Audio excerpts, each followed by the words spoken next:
വരുന്ന ദിവസങ്ങളിലും സംസ്ഥാനം ഉരുകി ഒലിക്കുമെന്നുള്ള കാര്യം തന്നെയാണ് കേന്ദ്ര കാലാവസ്ഥാ വകുപ്പ് അറിയിക്കുന്നത്. 12 ജില്ലകളിലാണ് നിലവിൽ യെല്ലോ അലർട്ട് നൽകിയിരിക്കുന്നത്. അതിൽ ഇടുക്കി, വയനാട് ഒഴികെയുള്ള എല്ലാ ജില്ലകളിലുമാണ് ഉയർന്ന താപനിലയ്ക്കുള്ള യെല്ലോ മുന്നറിയിപ്പ് നൽകിയിരിക്കുന്നത്. അതിൽ കേന്ദ്ര കാലാവസ്ഥാ വകുപ്പ് അറിയിക്കുന്ന ഒരു കാര്യം എന്ന് പറയുന്നത് കൃത്യമായിട്ടുള്ള മുൻകരുതലുകൾ വേണം. കാരണം ഇതിൽ എല്ലാ ദിവസവും ഉണ്ടാകുന്നതിനേക്കാളും 2-3 ഡിഗ്രി സെൽഷ്യസ് താപനില കൂടാനാണ് സാധ്യത എന്നുള്ളതാണ് കേന്ദ്ര കാലാവസ്ഥാ വകുപ്പ് അറിയിക്കുന്നത്. അതിൽ വലിയ ബുദ്ധിമുട്ടാണ്. എല്ലാ തരത്തിലും എല്ലാ മേഖലയിലുമുള്ള ആളുകൾക്ക് വലിയ ബുദ്ധിമുട്ടുകൾ ഉണ്ട് എന്നുള്ളത് തന്നെയാണ്. അതുപോലെ തന്നെ പലതരത്തിലും പല ആളുകളും പറയുന്നത് ഈ ചൂട് സഹിക്കാൻ കഴിയുന്നില്ല, എങ്ങനെയെങ്കിലും ഒന്ന് മഴ ലഭിച്ചാൽ മതി എന്നുള്ളതാണ്.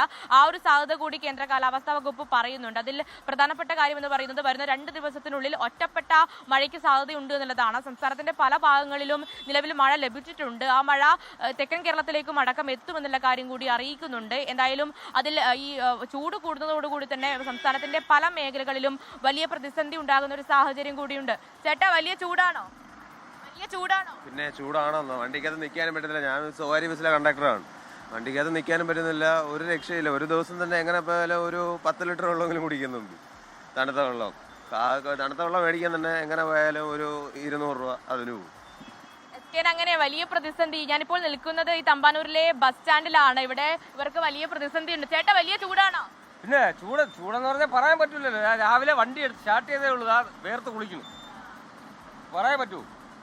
AC ഫിറ്റ് ചെയ്യേണ്ടി വരും. ഗ്യാസ് ഫിറ്റ് ചെയ്യാൻ മുതലാളി സമ്മതിക്കണ്ട. ഒരു ഫാന് പോലും മുതലാളി വാങ്ങിച്ചു വെച്ചിട്ടില്ല. എല്ലാ വണ്ടിയിലും ഫാനുണ്ട്, ഈ വണ്ടിയിൽ ഒരു ഫാന് പോലും ഇല്ല. അപ്പോൾ ഒന്ന് ആലോചിച്ച് നോക്കൂ.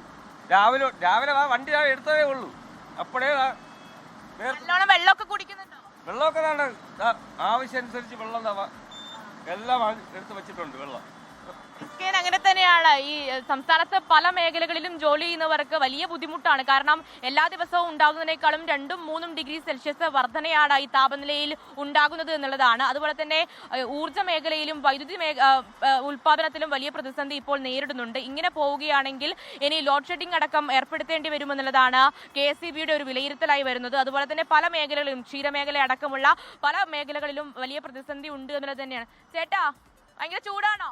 ഭയങ്കര ചൂട്. ജോലി ചെയ്യാൻ പറ്റുന്നുണ്ടോ? വിട്ട് പോണം.